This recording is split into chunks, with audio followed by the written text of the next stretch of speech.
gives us a different response. Junior, hey? Little e-puss.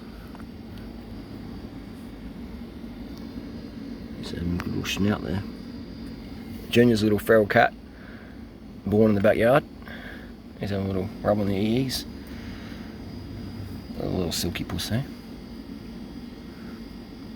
Welcome to the video. We've got a Trifox frame. We also have a S-Works, the SL7. Genuine specialised product from Australia. Beautiful paint. The quality is pretty poor in my opinion. The ride quality is pretty poor in my opinion. But we're going to match the SL7, which is undoubtedly the hottest bike in 2021. I don't know why, but I think Specialized do an incredible marketing thing. But for me, the product performance doesn't match Specialized marketing. I guess that's what I call it, Specialized marketing. And I'm a Specialized fan here. But people say, why do you keep going about Specialized? This is my job. I'm a cycle journalist. I'm one of many jobs. And considering that the SL7 has such fame right now, I think it's a perfect bike to use as comparisons. You know, and I ride a lot of bikes. I ride all the bikes. I don't just stick with brands that I sell or whatever. You know, oh dang, it's we do it all here. All right, so it's very well packaged. This is what you see when this is from Trifox.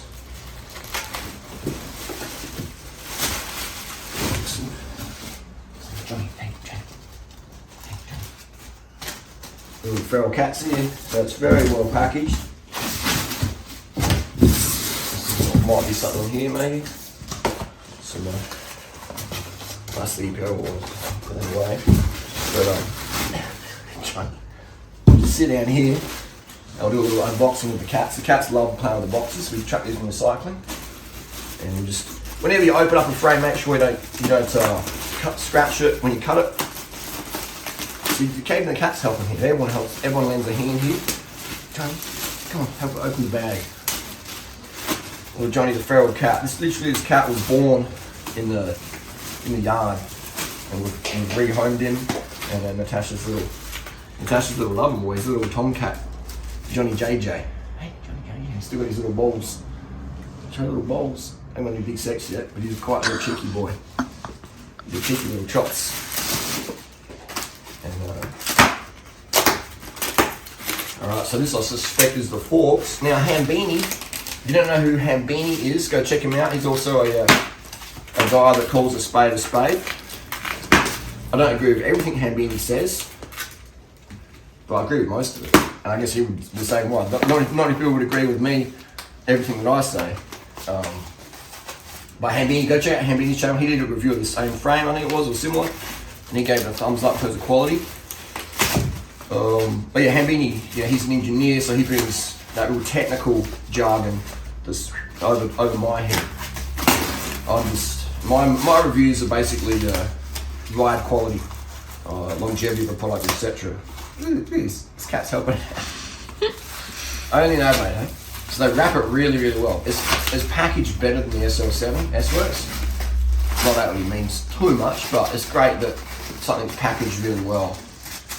I guess though this is probably going to go through more channels of distribution than the S-Works might. And it's got a little fork saver on the end there. Steroid's a bit underdosed, I think I can't open it up. So the quality looks really good. Let's get an S-Works fork over here. This is a Specialized S-Works.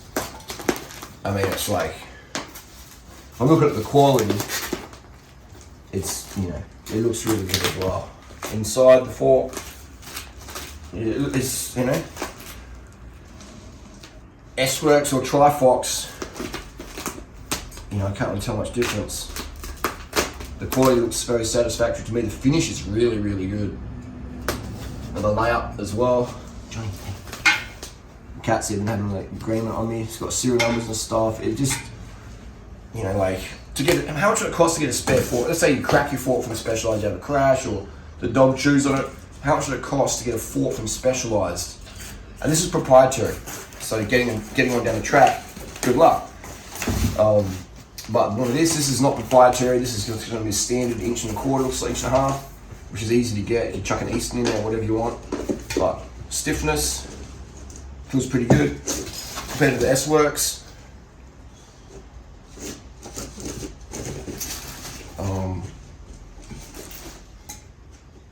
It's pretty similar. It's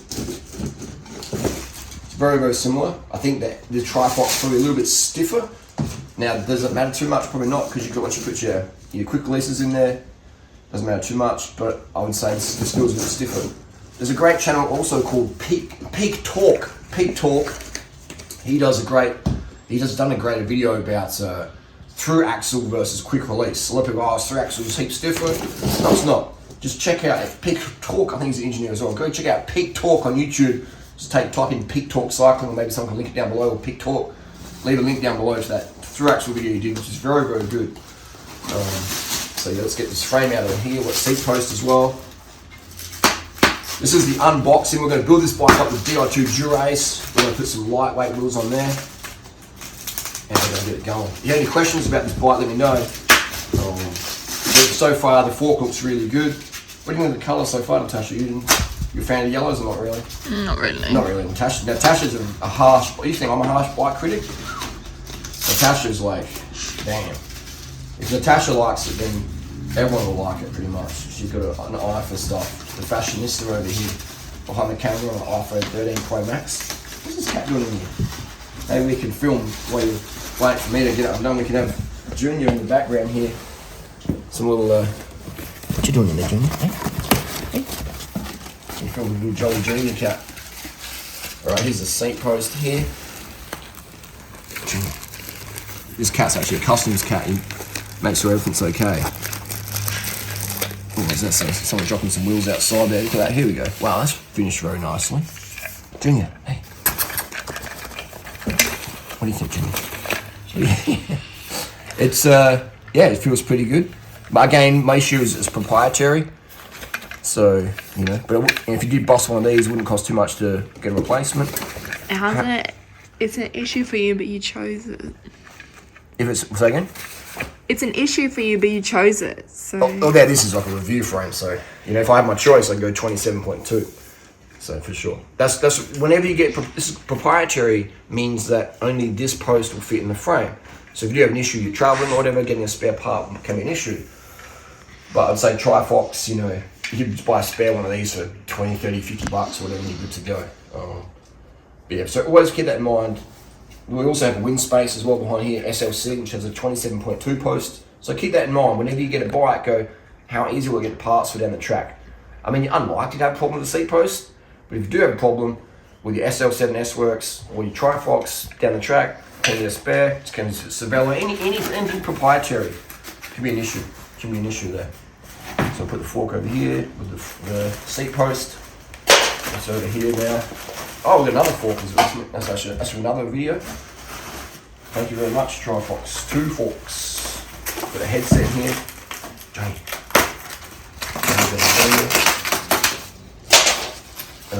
Let's get this frame out. You want to see the frame. Alright, I'll do the headset afterwards. I know.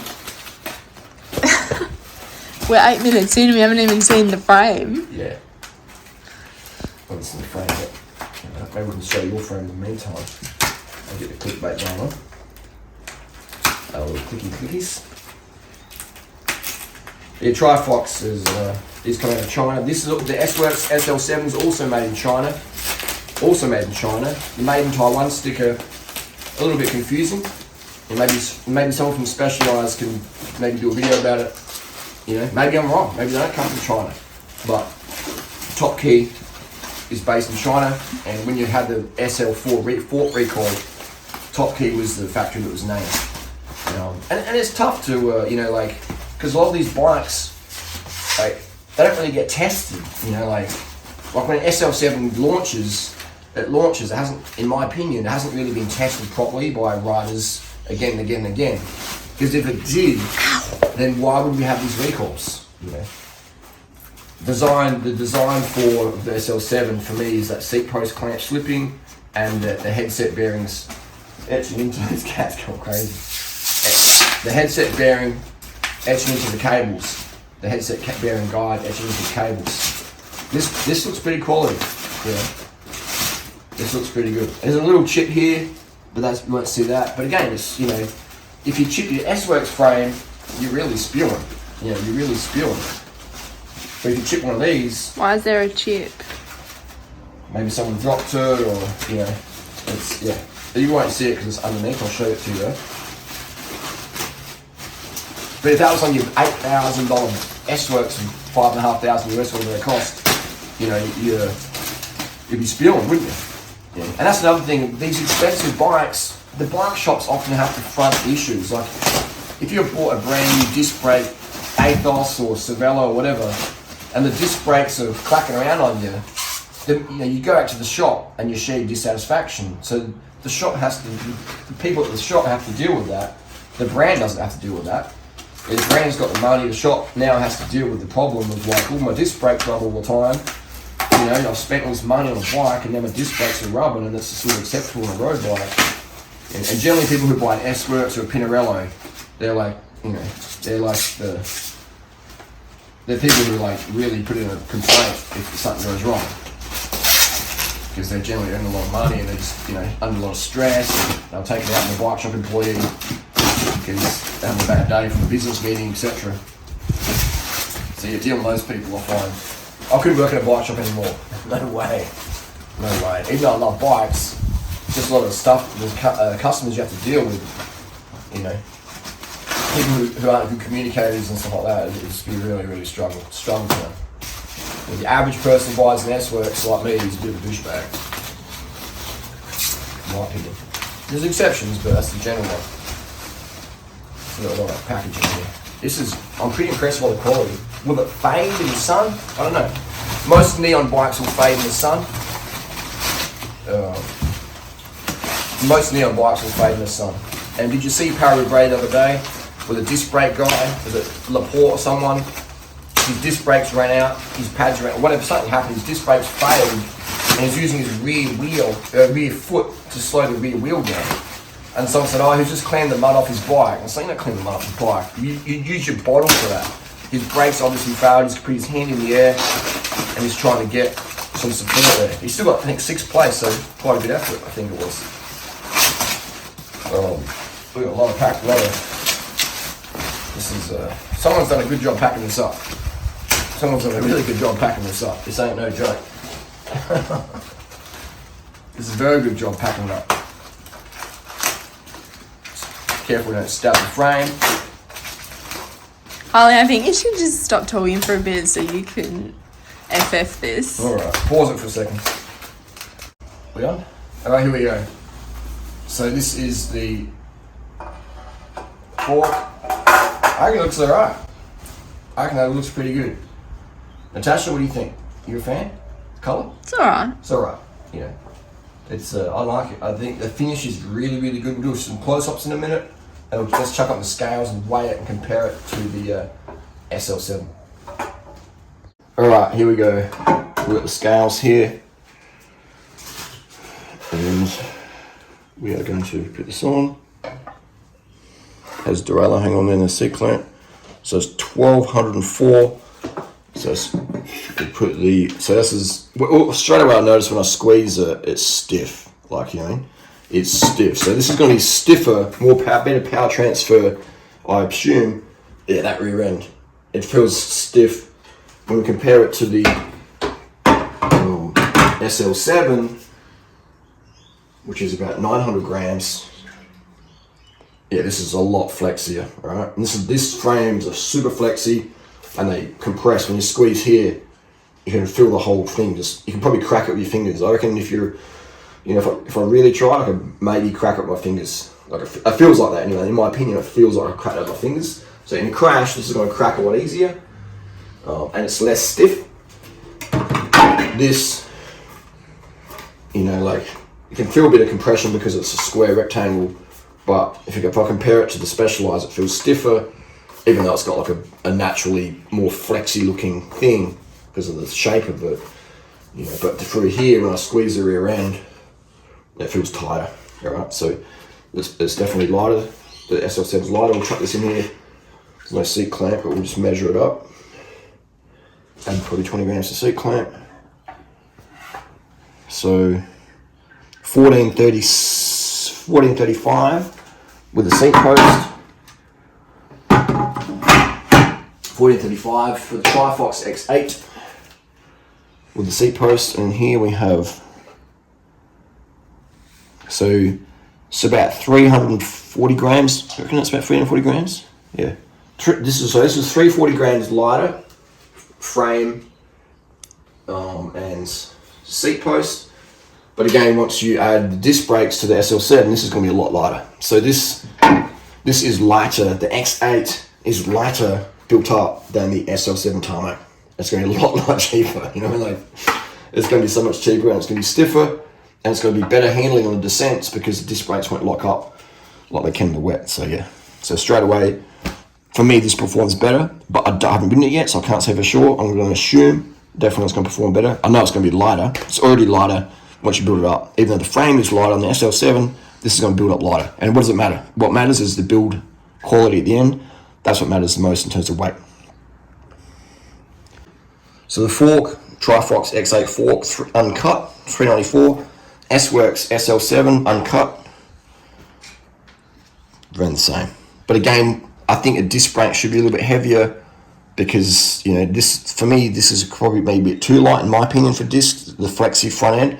One thing you notice if you do have an SL7, the front end is very mushy. It's very mushy because of this fork.